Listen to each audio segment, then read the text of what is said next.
পদ্মা নদীতে জাল দিয়ে মাছ ধরছেন।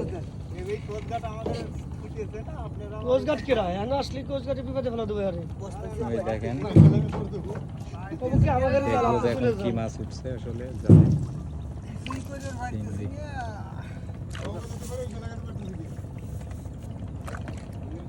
দাঁড়ান একটু একটু কাছে। কাঁকড়া তো অনেক সুন্দর কাঁকড়া।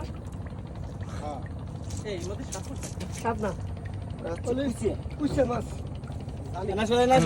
জালে এই যে কাঁকড়া পড়ছে, চিংড়ি পড়ছে। সুন্দর।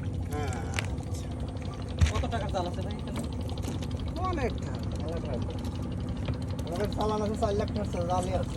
এই কি শুধু এই জালে?